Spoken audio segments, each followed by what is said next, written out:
Hi everyone, this is Vishwajeet Singh from स्नैपसॉल्व।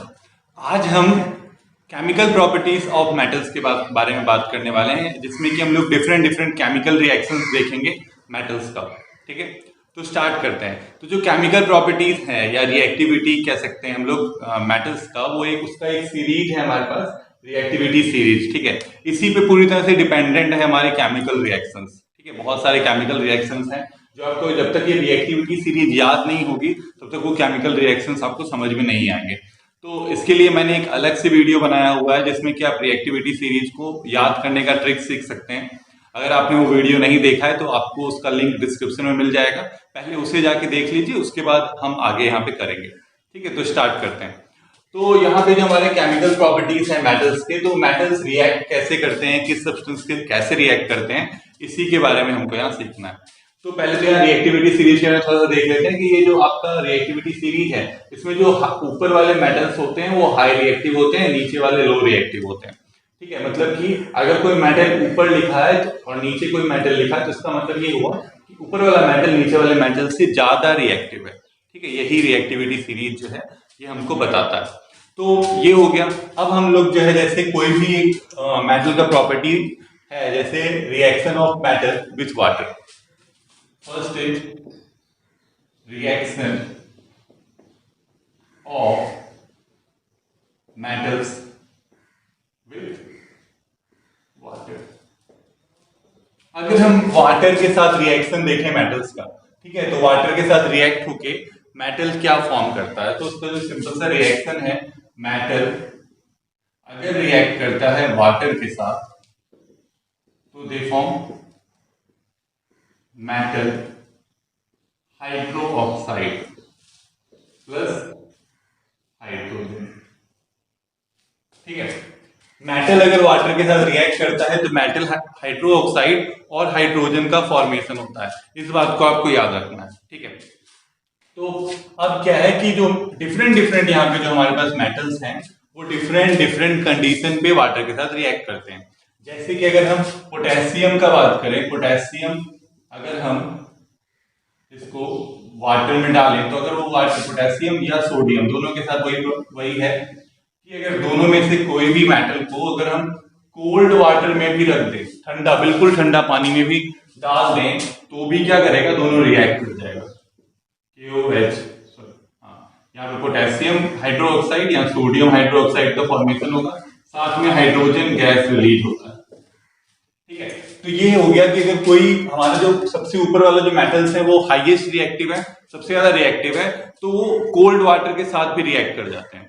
अगर हम calcium का बात करें, कैल्शियम जो है वो रिएक्ट करता है वाटर के साथ नॉर्मल टेम्परेचर पे। ठीक है, मतलब वो ठंडा पानी के साथ रिएक्ट नहीं करेगा।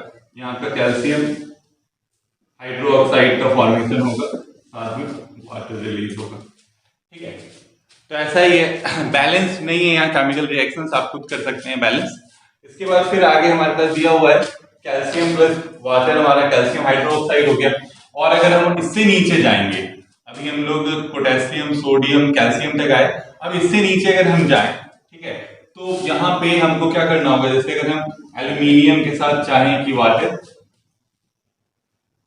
ठीक है, जैसे कि सॉरी मैग्नीशियम है ना, मैग्नीशियम के साथ अगर हम वाटर को रिएक्ट करना चाहें तो वहां पे हमको वाटर कैसा देना होगा, वार्म वाटर देना होगा, गर्म पानी देना होगा हल्का।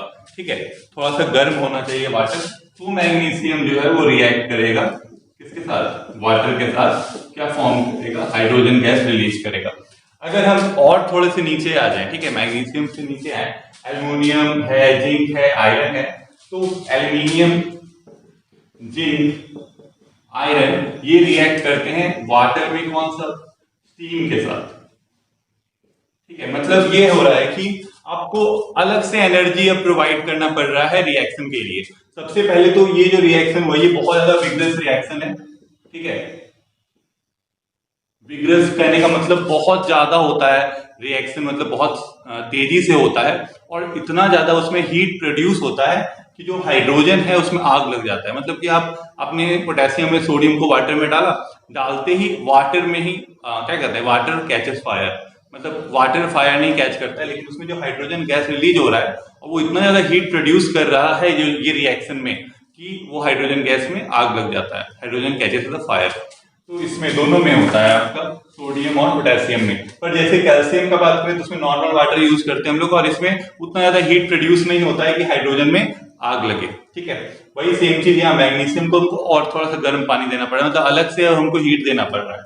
इन तीनों केसेस में हीट देना नहीं पड़ा, पहले दो केसेस में तो हीट इवॉल्व हुआ, दूसरे वाले में हीट बहुत कम इवॉल्व हुआ और हमको हीट देना नहीं पड़ा, लेकिन थर्ड फोर्थ केस में हमको हीट अलग से देना पड़ा ताकि वो रिएक्ट करे। और फिफ्थ केस में जो एल्यूमिनियम, जिंक है, आयरन है, इनके साथ तो और ज्यादा हमको हीट प्रोवाइड करना पड़ा, तब जाके ये रिएक्शन पॉसिबल हुआ। अगर आप इसको कोल्ड वाटर या नॉर्मल वाटर या वार्म वाटर में डालते हैं तो रिएक्शन बहुत ज्यादा स्लो होता है, मतलब ना के बराबर आप कह सकते हैं कि रिएक्शन होता ही नहीं है, ठीक है। और अगर हम इससे नीचे आए, अगर हम इससे नीचे आते हैं, लीड, कॉपर, मर्क्यूरी, हाइड्रोजन तो करेगा, हाइड्रोजन मेटल ही नहीं है, लीड, कॉपर, मर्क्यूरी, गोल्ड, ये सब रिएक्ट ही नहीं करते हैं वाटर के साथ, क्योंकि ये सब क्या है, लो रिएक्टिव है, ठीक है। तो आप यहाँ पे समझ सकते हैं कि ये तीनों आपके हाई रिएक्टिव मेटल हो गए, ये सब मॉडरेट रिएक्टिव हो गए, और ये सब लो रिएक्टिव के कैटेगरी में आ गए। तो ये हमारा था first chemical property of metal, कि जब मेटल वाटर के साथ रिएक्ट करता है तो यहाँ पे ये ऐसा फॉर्मेशन होता है। अब है हमारे पास second property, reaction of metals with acid, acid के साथ मेटल का रिएक्शन, ठीक है। तो एसिड्स के साथ जो मेटल का रिएक्शन है उसमें क्या होता है कि जो मेटल्स हैं वो रिएक्ट करते हैं एसिड के साथ to form salt and hydrogen gas, ठीक है। सॉल्ट फॉर्म होता है और हाइड्रोजन गैस इवॉल्व होता है जब मेटल एसिड के साथ रिएक्ट करता है। लेकिन इसमें कोई रिएक्टिविटी से कोई फर्क नहीं पड़ता है, कोई भी मेटल किसी भी एसिड के साथ रिएक्ट कर सकता है, ठीक है। तो जैसे कि अगर हम एक एग्जांपल लेते हैं, मान लीजिए कि सोडियम रिएक्ट कर रहा है HCl के साथ, तो वो क्या फॉर्म करेगा, KCl फॉर्म करेगा, साथ में हाइड्रोजन गैस रिलीज होगा, ठीक है। तो ये पोटेशियम था।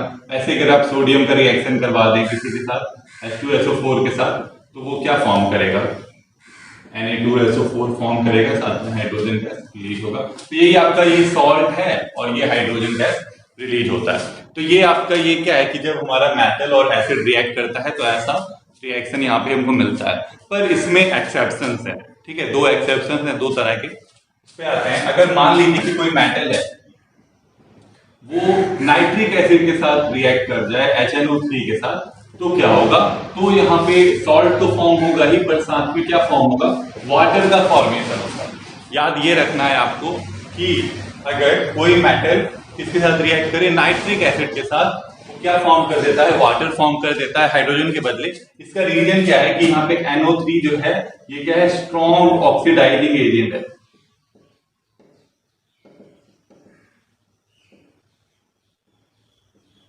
ठीक है। ये HNO3 में जो आपका NO3 है ये एक स्ट्रॉन्ग ऑक्सीडाइजिंग एजेंट है, यही रीजन है कि ये क्या कर देता है, वाटर का फॉर्मेशन कर देता है। पर इसमें भी एक एक्सेप्शन है, देख लीजिए, ऐसे हमारा जो जनरल रिएक्शन है वो ये है, पर जब हमारा HNO3 होता है, नाइट्रिक एसिड होता है, तो वहां पे ऐसा फॉर्मेशन होता है, वाटर का फॉर्मेशन हो जाता है हाइड्रोजन के बदले, ठीक है। पर इसमें भी एक एक्सेप्शन है, अगर मैग्नीशियम या मैग्नीज के साथ वो मतलब कि जो आपका HNO3 रिएक्शन करता है तो क्या फॉर्म कर रहा है वहां, तब भी हाइड्रोजन गैस ही फॉर्म हो रहा है, ठीक है। मतलब इसमें भी एक एक्सेप्शन है, समझ में आ रहा है बात। यहाँ पे पहले हमारा मेटल्स अगर एसिड के साथ रिएक्ट करे, अब एसिड उसमें हमारे पास कौन से हो सकते हैं, नाइट्रिक एसिड के अलावा कोई भी एसिड हो, उसके साथ अगर मेटल रिएक्ट करेगा तो सॉल्ट और हाइड्रोजन फॉर्म करेगा। पर अगर नाइट्रिक एसिड होगा तो वो सॉल्ट के साथ वाटर फॉर्म करेगा। और इसमें भी एक पर है, एक एक्सेप्शन है, क्या कि अगर मैग्नीज या मैग्नीशियम हो, दोनों देखिए MM से आसानी से आप याद रख सकते हैं, मैग्नीज या मैग्नीशियम होगा तो अगर वो नाइट्रिक एसिड के साथ रिएक्ट करेगा तो वो हाइड्रोजन ही फॉर्म करेगा। तो इस बात को आप एकदम अच्छे से याद रख लीजिए, क्योंकि एक्सेप्शन से ही क्वेश्चंस आते हैं ज्यादातर एग्जाम में। तो अब है हमारा थर्ड प्रॉपर्टी है हमारा डिस्प्लेसमेंट रिएक्शन, ठीक है। डिस्प्लेसमेंट रिएक्शन के बारे में मैंने जब ये रिएक्टिविटी सीरीज पर आया था उस समय भी बताया था, पर अभी हमारा जो प्रॉपर्टीज है मेटल्स का उसमें है ये, तो उसी पे आते हैं। तो जैसे डिस्प्लेसमेंट रिएक्शन का अगर हम एक जनरल सा वो लेंगे, जैसे मान लीजिए कि AB है, ये CD से रिएक्ट कर रहा है, ठीक है। AB is reacting with AB is reacting with C and A and C are metals, A and C are metals, ए भी मेटल होना चाहिए और सी भी मेटल होना चाहिए। एंड क्या होगा साथ में, and reactivity of C is greater than that of A. C का रिएक्टिविटी ए से ज्यादा हो, ठीक है, तो क्या करता है, सी ए को डिस्प्लेस कर देता है, सी ए को हटा के खुद आ जाता है, यानी कि क्या फॉर्म कर रहा है, वो सी भी फॉर्म कर देता है और ए अलग हो जाता है। This type of reaction is known as displacement reaction. ये रिएक्शन इसलिए यहाँ पे हम लोग पढ़ रहे हैं क्योंकि ये पूरी तरह से रिएक्टिविटी सीरीज पे बेस्ड है, ठीक है। कोई भी आप एक एग्जांपल ले सकते हैं, जैसे मान लीजिए कि जैसे हमारा ये है रिएक्शन, मान लीजिए कि जो आपका Fe है वो CuSO4 के साथ रिएक्ट करता है, ठीक है, तो हमारा फॉर्मेशन क्या होता है, FeSO4 फॉर्म करता है और Cu यहाँ अलग हो जाता है। क्यों ऐसा हो रहा है, क्योंकि आप देख सकते हैं यहाँ पे अच्छे से देखिए, क्या है कि आयरन जो है कॉपर से ऊपर लिखा हुआ है, कॉपर यहाँ है, आयरन उसके ऊपर है। कोई भी मेटल अगर ऊपर होगा रिएक्टिविटी सीरीज में, मतलब वो ज्यादा रिएक्टिव है ना। अभी बताया था मैंने कि अगर कोई मेटल ऊपर है, हाई रिएक्टिव से लो रिएक्टिव होता है, मतलब कोई मेटल अगर ऊपर लिखा हुआ है तो मतलब नीचे वाले से वो ज्यादा रिएक्टिव है। तो यहाँ पे वही हुआ कि आयरन जो है वो कॉपर से ज्यादा रिएक्टिव है। आयरन अगर कॉपर से ज्यादा रिएक्टिव है तो क्या होगा, आयरन कॉपर को डिस्प्लेस कर देगा, वो खुद आ जाएगा। इसी रिएक्शन को हम क्या बोलते हैं, डिस्प्लेसमेंट रिएक्शन। तो क्या इसका उल्टा पॉसिबल होगा, देख सकते हैं अगर आप कि अगर हम Cu को रिएक्ट कराएं FeSO4 के साथ तो क्या ये रिएक्शन है, रिएक्शन पॉसिबल ही नहीं है। क्यों, क्योंकि अभी हमने देखा कि डिस्प्लेसमेंट रिएक्शन तब होगा जो आपका फ्री मेटल है उसका रिएक्टिविटी किससे ज्यादा होना चाहिए, कंपाउंड वाले मेटल से ज्यादा होना चाहिए। तो यहाँ पे जो फ्री मेटल है वो है कॉपर, और कॉपर का रिएक्टिविटी आयरन से कम है, तो यहाँ पे ये रिएक्शन पॉसिबल ही नहीं है, ठीक है। ऐसे ही अगर आप और देख सकते हैं कि अगर हम जिंक का रिएक्शन कराएं FeSO4 के साथ तो क्या ये पॉसिबल है, बिल्कुल। देखिए आयरन के ऊपर है जिंक, आयरन के ऊपर अगर जिंक है तो zinc is more reactive than iron, so iron will be displaced and ZnSO4 will be formed, ठीक है। अगर हम जिंक का कॉपर सल्फेट के साथ कराएं तब भी वही पॉसिबल है रिएक्शन। क्यों, क्योंकि जिंक और कॉपर जो है वो जिंक से कम रिएक्टिव है, मतलब जिंक ज्यादा रिएक्टिव है कॉपर से, है ना, ज्यादा रिएक्टिव है, तो जिंक जो है कॉपर को डिस्प्लेस कर देगा। तो यहाँ पे यही है हमारा डिस्प्लेसमेंट रिएक्शन। तो किसी भी तरह का डिस्प्लेसमेंट रिएक्शन को आपको याद रखने के लिए, ठीक है, होगा वो रिएक्शन होगा कि नहीं होगा, इसको जानने के लिए आपको ये रिएक्टिविटी सीरीज याद होना चाहिए। और याद करने का ट्रिक जो है मैंने पिछली वीडियो में बताया है, आप उसको देख सकते हैं। तो यहाँ पे हमारा जो थर्ड प्रॉपर्टी है मेटल्स का, केमिकल प्रॉपर्टीज डिस्प्लेसमेंट रिएक्शन का, वो फिनिश हो गया। तो यहाँ पे हमारा जो लास्ट प्रॉपर्टी है आज की वीडियो का जो लास्ट प्रॉपर्टी है वो है reaction of metals with oxygen. Metals oxygen के साथ कैसे रिएक्ट करते हैं ये अब हम लोग जानेंगे।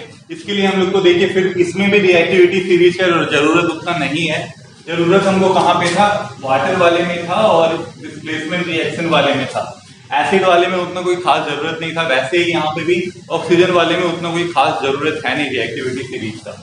इसमें होगा क्या, इसमें जो मेटल है वो रिएक्ट करेगा ऑक्सीजन के साथ, मेटल रिएक्ट विद ऑक्सीजन और एयर, यहाँ पे आप एयर भी बोल सकते हैं इसको, ठीक है। Reaction of metal with air, it will form metal oxide,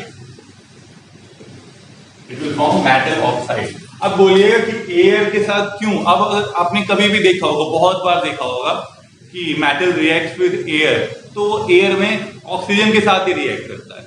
क्यों ऐसा? अगर हम बोलें कि एयर में सबसे ज्यादा क्या प्रेजेंट है तो बोलिएगा कि नाइट्रोजन प्रेजेंट है, तो उसको तो नाइट्रोजन के साथ रिएक्ट करना चाहिए। पर नाइट्रोजन जो है वो लीस्ट रिएक्टिव गैस है, उसका जो ट्रिपल बॉन्ड फॉर्म होता है दो एटम्स के बीच में, ठीक है। इस रीजन के कारण जो नाइट्रोजन है वो बहुत कम रिएक्टिव हो जाता है, ठीक है। इसी रीजन से जो मेटल्स हैं वो नाइट्रोजन के साथ रिएक्ट करके नहीं, बल्कि जो उससे कम है, जस्ट कम है, वो ऑक्सीजन है ना।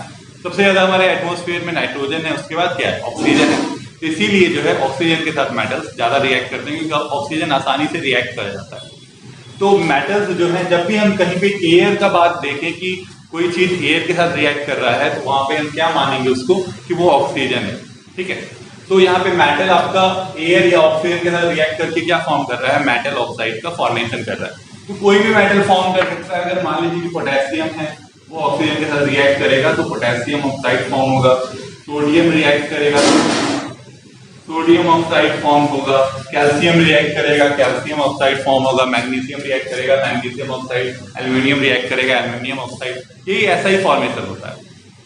तो अब इसमें पढ़ना हमको जो बेस मतलब कि मेन चीज यहाँ जो पढ़ना है वो क्या है कि जनरली जो हमारे मेटलिक ऑक्साइड्स होते हैं वो बेसिक नेचर के होते हैं। आपको याद रखना है, generally the metallic oxides are basic in nature. वो बेसिक नेचर के होते हैं कि जैसे अगर हम इसको वाटर में मिक्स करें तो ये कैसा फॉर्म कर देते हैं, KOH का फॉर्मेशन कर देते हैं, मतलब हाइड्रो ऑक्साइड का फॉर्मेशन कर देते हैं। जैसे अगर हम इसको वाटर के साथ रिएक्ट कराएं मतलब मिक्स करें तो ये क्या फॉर्म कर रहे हैं, NaOH फॉर्म कर रहे हैं। और हमको पता है कि जो मैटर मतलब जो substance OH minus ion liberate करता है वो कैसे नेचर का होता है, वो बेसिक नेचर का होता है।